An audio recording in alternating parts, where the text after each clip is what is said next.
Rachel Zegler was supposed to be Disney's next Golden Girl, handpicked by none other than Steven Spielberg to star in West Side Story, and then crowned as the face of Disney's live-action Snow White reboot. Her career was fast-tracked in a way most young actresses could only dream of.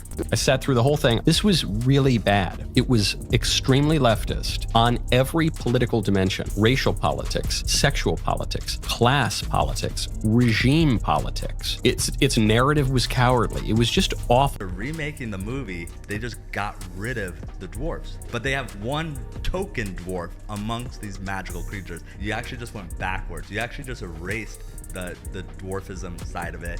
The disability, like we're a disability group, you just erase that whole. This is just so typical of the left. The progressives always finding a way to find their way back to doing something not progressive. Have they ever thought about maybe like a little bit of like, I don't know, vulnerability study, opposition research, that sort of thing, before you go and hire some Zoomer who's a lunatic? But here's the shocking truth. Talent might get you in the door, but attitude?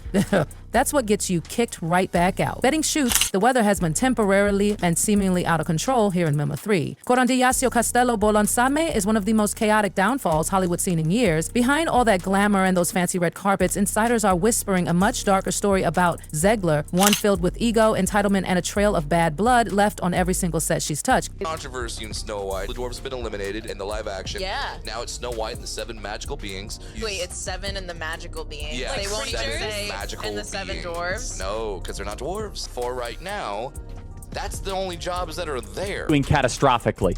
They spent $300 million and it currently has a 2.2 out of 10 rating on IMDb. The movie has a major identity crisis. Rachel Zegler, like so many kids raised on TikTok, she's all for infertata is the only global solution. Can you believe it? Allegations are now swirling that even Spielberg himself, yes, the Steven Spielberg, the very man who gave her that first big break, was left so completely frustrated by her behavior on West Side Story that he privately vowed never to work with her again.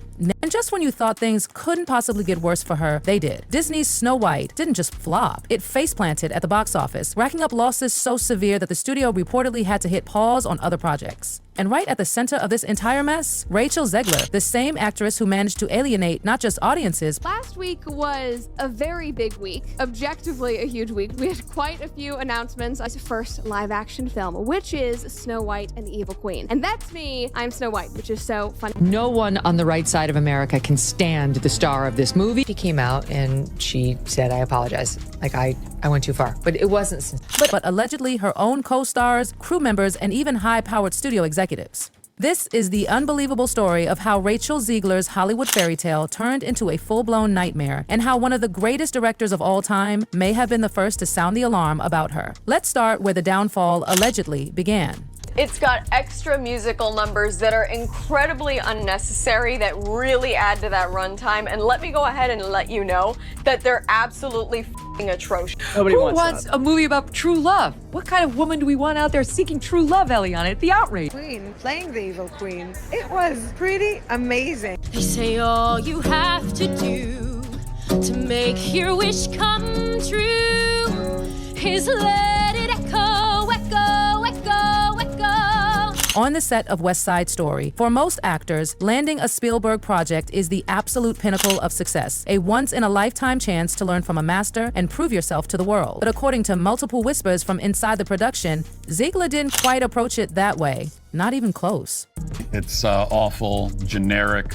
Never mind that the lyrics make no sense at all. All you have to do to make your dream come true is let it echo. Is it like on a metaphor? And you know the saying, go woke, get broke, and Disney's going to lose money on this movie. And I believe it only made less than $1 million. They spent $170 million to make the thing, and it had the lowest opening, under $50 million, of any of these live-action Disney remakes that they've ever had. Broke out with this news, and I'm very, very, very excited and looking forward. Sources close to the film claim that Zegler quickly developed a reputation for being incredibly difficult to work with, especially when it came to taking direction. Spielberg reportedly had a clear vision for how the character of Maria should be portrayed: classic, heartfelt, true to the spirit of the original. But Zegler? She wasn't having any of it. She allegedly pushed back hard, insisting on reinterpreting Maria through a modern lens. Hardcore. They're petrified of some kind of backlash. Now, I'm guessing that she's not married. I'm guessing that she doesn't have kids. The movie is a complete disaster, by the way. Rachel Zegler is extraordinarily woke, but she's woke in a way that's quite deranged. So apparently, according to them and according to the writers of Snow White, women can't even want to be in love anymore. Arguing that the role needed to reflect contemporary ideas of empowerment and independence. Now, challenging a director isn't always a bad thing, but challenging Spielberg on his own film? That's not just bold, that's career suicide. And according to insiders, it didn't go over well at all. The back and forth became so disruptive that some crew members described the set as tense and absolutely exhausting to himself.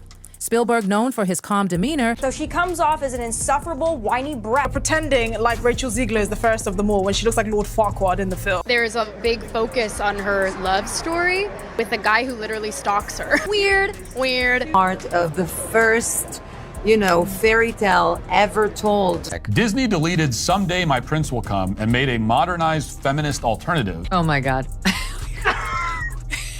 was said to be visibly irritated during several key rehearsals. One source even claimed Spielberg quietly confided to colleagues that working with Zegler was one of the most frustrating experiences of his entire career. And while he remained professional in public, praising the cast and crew during press tours, those close to the production suggest that behind the scenes, he was already completely done with her. But the friction on West Side Story was just the beginning of her troubles. The real disaster was still to come. If the drama on set wasn't enough to raise red flags, Zegler's casting as Maria sparked an entirely different kind of controversy. While many celebrated the choice of a Latina actress for the iconic role, it didn't take long for questions to start swirling about Zegler's actual background. According to reports, some studio executives weren't fully convinced of her claims about her heritage and allegedly asked her to prove her Latina identity during the casting process. Let's be clear, Hollywood has a long, messy history of mishandling representation. But what made this situation especially complicated was how it all played out behind closed doors. Insiders say that repeated requests for Zegler to confirm her background led to serious tension between her and the studio. Allegedly, there were heated conversations about whether her casting would be seen as authentic or viewed as yet another example of Hollywood playing fast and loose with ethnic representation. And Zegler, instead of diffusing the situation with grace, she reportedly doubled down, turning the conflict into a public spectacle during interviews where she accused the studio of questioning her identity. Whether those accusations were justified or not, the end result was the same: more drama, more scandalous headlines, and even more eyes watching her every move. By the time West Side Story hit theaters, the behind-the-scenes noise had almost completely drowned out the film itself. But as rough as things were during that first chapter of Zegler's career, the real implosion was still on the horizon, and nobody saw just how bad it would get. When Disney tapped Zegler to lead their Snow White reboot, it was supposed to be her redemption arc, a golden opportunity to brush off the West Side Story drama and cement herself as a true A-lister. Instead, it became the biggest disaster of her entire career and possibly one of Disney's worst missteps in years. The numbers don't lie, and they're absolutely brutal. With a bloated budget rumored to be between $240.00 and $270 million.00, Snow White needed to be a smash hit just to break even, but the movie barely limped past $194,800,000.00 globally, falling painfully short of expectations. And while Disney tried desperately to spin the narrative, blaming market conditions and shifting audience tastes, most industry insiders weren't buying it for a second. They pointed fingers squarely at Zegler, and honestly, it's hard to argue with them. Before the film even hit theaters, Zegler's own mouth had already sabotaged the project beyond repair. Her now infamous interviews slamming the original Snow White as creepy and outdated were like pouring gasoline on a fire. Fans who grew up loving the 1937 classic weren't just turned off, they were downright furious. But it wasn't just her critiques of the story that caused problems. Zegler's condescending attitude in press junkets, where she laughed off the idea of romance and fairy tales and openly mocked the original storyline, made her seem completely out of touch with the audience she was supposed to be winning over. Instead of building excitement and anticipation, every new quote from Zegler became another nail in the film's coffin. And as if the public backlash wasn't devastating enough, rumors began circulating that even Disney executives were blindsided by how badly the film was being received. According to some sources, internal discussions were happening long before the release about whether Zegler was really the right face to lead the studio's next generation of princess films. Turns out she wasn't. Not by a long shot. But the damage from Snow White didn't just stop at poor box office numbers. It had ripple effects across the entire Disney live-action pipeline, sending shockwaves through the industry. If there's one cardinal rule when starring in a remake of a beloved classic, it's simple. Don't trash the original. But that's exactly what Rachel Zegler did, over and over and over again. In multiple interviews leading up to the release of Snow White, Zegler couldn't seem to help herself. Instead of embracing the magic and nostalgia that made the 1937 film an absolute treasure, she doubled down on calling it weird and creepy. She mockingly dismissed the idea of a prince saving the princess, sneering at the storyline as if it were somehow beneath her. One quote in particular became the rallying cry for angry Disney fans everywhere. She's not going to be saved by the prince, and she's not going to be dreaming about true love. It was supposed to sound empowering and modern, but for millions of fans, it just came off as arrogant and completely tone deaf. Let's be real. People didn't buy tickets for Snow White expecting a lecture on modern feminism. They showed up for the fairy tale they've loved for generations. Instead, they got an actress who openly disrespected the very project she was hired to lead. The backlash was swift and merciless. Memes exploded across social media. YouTube critics went absolutely feral with their takedowns, and TikTok wasn't far behind, with creators racking up millions of views dissecting every condescending word that came out of Zegler's mouth. The backlash was brutal and relentless from every corner of the internet. But the worst part? She didn't walk it back. She didn't apologize. If anything, she seemed to lean into the drama, smiling smugly through interviews as if she was somehow above all the criticism.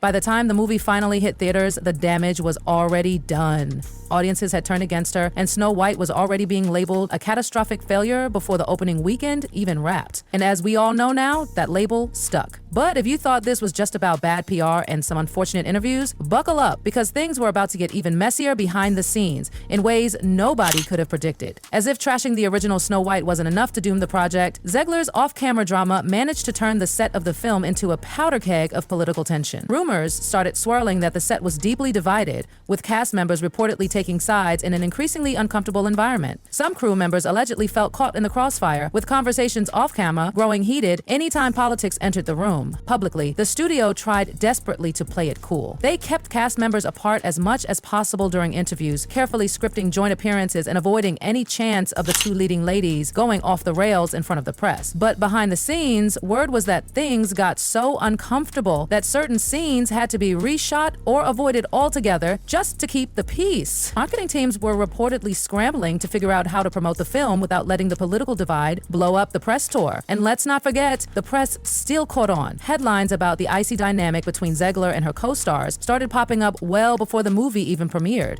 It was just one more disaster stacked on top of an already crumbling production. But the real fallout wouldn't just hit Snow White.